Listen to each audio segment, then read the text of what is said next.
In my community, this question of a drug war, this question of a war on drugs, has translated into a near genocidal attack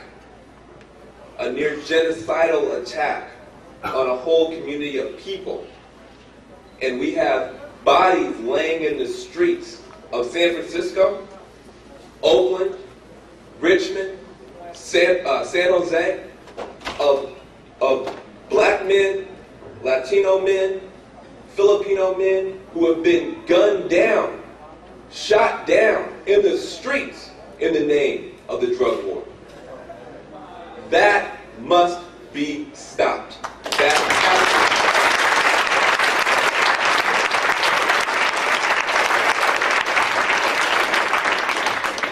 to. I want to tell you the story of Squeegee Hangston, a young man who grew up here in San Francisco, who committed the heinous crime of riding his bicycle through a park in which some young men, African American, were selling marijuana. Squeegee Hangston rode his bicycle into the park, right out here on Bayview Hunters Point. He rode his bike into one end of the park as the police were coming into the other end. In the confusion to arrest two African American men who were selling marijuana, a police officer pulled out his weapon, thought Squeegee, who saw the confusion and was trying to pedal away, might be a drug dealer, and decided to use his pistol as a billy club to stop Squeegee from bicycling away,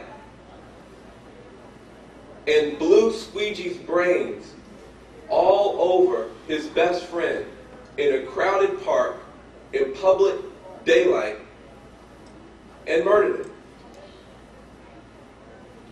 I want to talk to you about Sheila DeToy, young 17-year-old, May 13th, 1998, who committed the heinous crime of getting into a car with two young men, two Latinos, so one Latino boy and one African American boy. The Latino boy was wanted for the horrendous crime of having sold marijuana, and he had bench warranted. In other words, he missed a court date. Unfortunately, on May 13, 1998, the Federal Bureau of Investigations and the San Francisco Police Department were involved in practicing their joint task force activities. Called up the name of this young Latino boy who had bench warranted and made the decision that they were going to go arrest this young man with about 20 officers. As Sheila got into the car and these young men began to drive away from the apartment building, an unmarked white van pulled up, blocking their exit, and from the van came a man wearing plain clothes with a gun pointed at the car. Had you been driving that car, what would you do? Gun it, run it over, get away. That's exactly what these young people did. Trying to save their lives, they backed up and tried to gun it past this plainclothes man, pulling out a gun, jumping out of an unmarked van. Unfortunately, the person with the gun was Officer Gregory Breslin, who, if you lived in the African American community here, would know is the officer known as TikTok.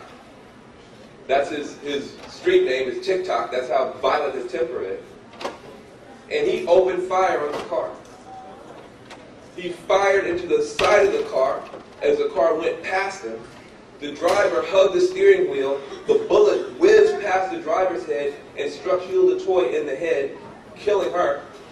And then he fired into the back of the car as the car drove away, shooting the driver in the back and nearly killing the other young boy. This is what the drug war means. This is the drug war that you must stop. This is the drug war that you must stop.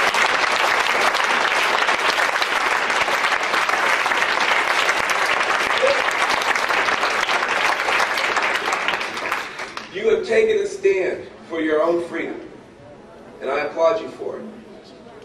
There is much more at stake than just your individual freedom and your individual rights.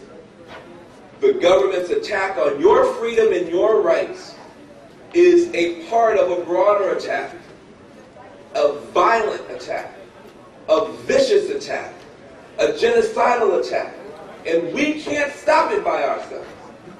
We have done everything that we can to stop it and to expose it and to oppose it, and we need your help. And you need our help. Because as long as African American preachers and Latino priests continue to side with the government against the people on the question of prohibition, you will be unsuccessful in your efforts. Do not forget that California is now only 48% white, according to the government. That's according to the government. If the government says that it's only 48% white, it's probably more like 40% white.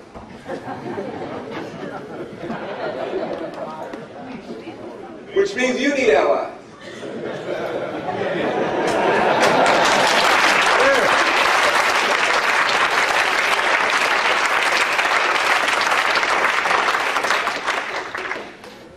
In closing, I want to challenge you. I'm not going to kiss your ass just because you are young people standing up. That's your duty, to stand up. That is your responsibility. I'm proud to see the effort, but I'm not going to kiss your ass. What I will say is this. If you are able, in your efforts, to end the prohibition, you will have done a great thing. You will have taken one fang out of the mouth of a violent beast that has been oppressing and murdering and killing for 400 years on these shores. You will have done a great thing. But if that is all that you do as a generation, you will have fallen short of your potential. End the prohibition against drug use in this country. End the prohibition against drug use in this country. But do more than that. End the prohibition against good jobs in my community. End the prohibition against good schools in communities you don't ever visit. End the prohibition against clean air and clean water for poor people and people of color in this country. And if you do that, then you will have earned the title of truly the greatest generation. Thank you very much.